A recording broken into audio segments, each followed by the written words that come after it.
Welcome to Tzfas. This is one of the four holy cities in Eretz Yisrael. This is the land of Ir, with 900 meters above sea level. We are physically closer to Shemayim, although when you're, physically closer to infinity, you are no closer at all. When the Arizal first came to Eretz Yisrael, so he naturally went to Yerushalayim first. He then afterwards came to Tzfas instead, because he said that Tzfas has a certain kedusha over Yerushalayim, and that there's never been Christianity here. There's no avodah zarah here. That was the lesson. There's no avodah zarah in Tzfas. And they actually found the house of a monk, a priest here in Tzfas, in the ruins. They went through his entire house. There were no crosses, inexplicably, in a Christian's house. The most memorable tkufa in history here was in the 1500s, when the Arizal, the Rebbeis of Cairo, the Alshech, the Ramak, the Baal Chadoidi of Shlomo Kavetz, this air was breathed by the amazing people who lived here, and that's truly what makes this place special. The history here is profound, being that this is one of the key cities in Yerushalayim, in Eretz Yisrael, forever. This is where people came to live. Akko was the port city, but Tzfas, Yerushalayim, this is where it was. And the history here is wild as well. Jews and Arabs tried living in peace for a little while, and there was a huge Arab quarter here.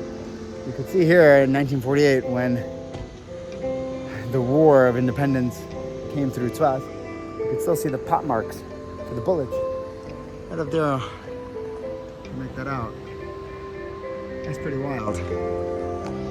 This is also the city of music, and Tzfas was an Ir Miklat for when Klal Yisrael was here. This was an Ir Miklat, and it still is an Ir Miklat for all those who need somewhere safe to go, to be accepted. All types are welcome here. This is a station, a military post. You can see the bullet marks up there. Come down here, you can see Davidka gun. There's a guy, Davidka, who invented this makeshift gun where they would put all sorts of shrapnel, metal and glass inside. And it was not a very effective mortar, but it made a racket, which terrified people. And in 48, they were shooting this thing off here, and it made a ton of noise. It was not doing that much work, but it was in early May. And inexplicably, it started pouring rain, which is not normal that early in the year. Between the noise and the rain, there was a rumor going around, I would not be surprised if it was started by the Jews, that after every nuclear attack it rains. And they just assumed from all the noise and the rain that the Israelis had some crazy weapon.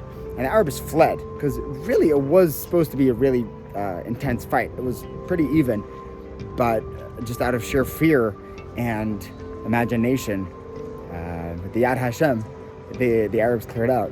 Tzfas itself has been through some harrowing times, physically and sociologically, and the ground itself gave out on Tzfas, a hillside village, the most beautiful home in the world, directly across from Iran. So you can keep an eye on Rashbi from here. There was a huge earthquake in the 1700s and again in the 1800s. The Bas Ayin came here for 10 years. He had an earthquake in 1867, and you think that after the first earthquake, finally, we rebuilt a little bit.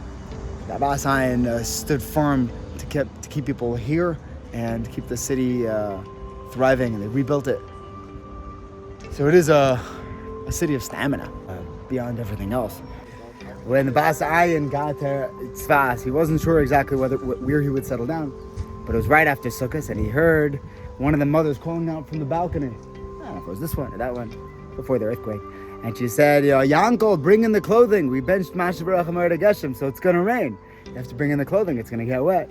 He felt the Muna Pshuta that they had in the city. You say Mashav Barach, it's going to rain.